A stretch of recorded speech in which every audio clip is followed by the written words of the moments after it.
किसी ने बड़े कमाल की बात कही है कि अच्छाई की शुरुआत खुद से ही करनी होती है, क्योंकि तिलक भी दूसरों को लगाने से पहले खुद की उंगली पर लगाना होता है। नमस्ते, मैं हूं आरजे कार्तिक। एक बड़ी छोटी सी कहानी है पुराने जमाने की। 10 लोग तीर्थ यात्रा पर निकले। वो अध्यात्म का मतलब समझना चाहते थे। पहाड़ी यात्रा थी, अलग अलग जगहों पर गए, अलग अलग लोगों से मिले, महात्माओं से मिले, संतों से मिले, दर्शन किए, सब कुछ किया। वापस जब लौटने लगे तो बारिश का जो सीजन था शुरू हो चुका था। नदियां उफान पर थी। तो एक नदी ऐसी उफान पर थी। बहुत देर तक प्रतीक्षा की कि पानी उसका थम जाए। थोड़ा सा बहाव कम हुआ तो धीरे धीरे जो है पार करना शुरू किया, और एक एक करके उन्होंने वो नदी को पार कर लिया। दूसरे किनारे पर आ गए और किनारे पर आकर के चट्टान पर बैठ गए। अब उनमें से एक को विचार आया कि एक बार काउंटिंग कर लेते हैं, गिन लेते हैं कि सारे वापस आए कि नहीं आए। तो गिनना शुरू किया। 1 2 3 4 5 6 7 8 9 9 ही निकले। उसने कहा 9 ही है, एक गायब है। दूसरे व्यक्ति ने कहा मैं काउंट कर लेता हूं। उसने काउंट किया 1 2 3 4 5 6 7 8 9। उसने कहा हाँ 9 ही है। सबने बारी बारी से काउंटिंग कर ली और सबकी काउंटिंग 9 पर जाकर के रुक गई। बहुत उदास, बहुत परेशान हुए, रोने लग गए। आंखें नम हो गई कि हमने अपने एक साथी को यहां खो दिया। हमारा एक साथी हमसे बिछुड़ गया। हम अध्यात्म खोजने निकले थे, अपने साथी को छोड़ के जा रहे हैं। बहुत दुख हुआ, समझ नहीं पा रहे थे क्या करें। तभी वहां से एक संत निकल रहे थे। उन महात्मा जी ने देखा कि 10 लोग रो क्यों रहे हैं, तो आए और पूछा कि क्या बात है, रो क्यों रहे हो। तो उन लोगों ने कहा कि हम में से एक जो साथी था वो खो गया है। नदी को पार करते समय ऐसा लगता है कि वो नदी के साथ बह गया है, वो पार नहीं कर पाया, और अब हम किस मुंह से अपने गांव जाएंगे, क्या बताएंगे। 10 लोग अध्यात्म ढूंढने निकले थे, अध्यात्म की यात्रा पर गए थे, और 9 ही वापस आए। महात्मा जी ने कहा रुको मैं काउंट कर लेता हूं। महात्मा जी ने गिनती की 1 2 3 4 5 6 7 8 9 10। उन्होंने कहा पूरे 10 हो।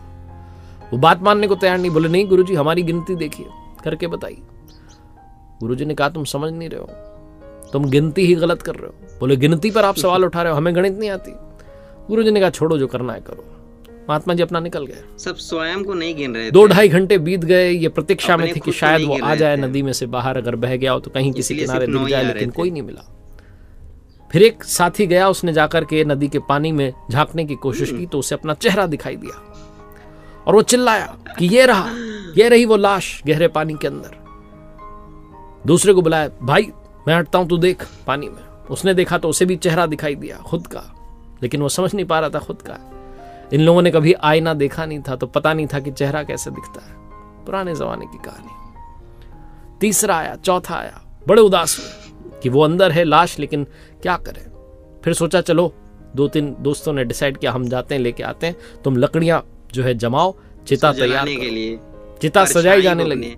वो महात्मा जी 3 घंटे बाद वापस जा रहे थे अपने आश्रम के, और उसी रास्ते से उन्होंने कहा अब ये क्या नाटक है, लकड़ियां क्यों बिछा ली। तो बोलने लगे कि अरे वो लाश है अंदर, देख लो, आपको तो यकीन नहीं हो रहा था ना। महात्मा जी गए, जाकर के बोले कहाँ है। बोले देखो इधर पानी में झांको। महात्मा जी ने झांका, अपना ही चेहरा दिखाई दिया। उन्होंने कहा तुम लोग समझ ही नहीं पा रहे हो, ये तुम्हारा अपना चेहरा है, कोई लाश नहीं है, और तुम पूरे 10 हो। दोबारा से गिनो, अब की बार शुरुआत गिनती की खुद से करना। 1 2 3 4 5 6 7 8 9 10 पूरे हो गए। शुरुआत खुद से करना। 10 लोगों ने धन्यवाद दिया और कहा महात्मा जी आपने आंखें खोल दी, हम बाहर ढूंढने चले थे।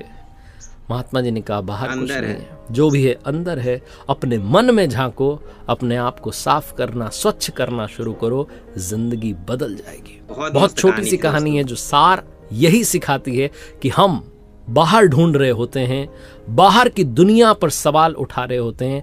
अपनी दुनिया बदलनी है तो अंदर दुनिया बदलना शुरू करना है। अपने विचारों को शुद्ध करना शुरू कीजिए, आपके कर्म अपने आप शुद्ध होना शुरू हो जाएंगे।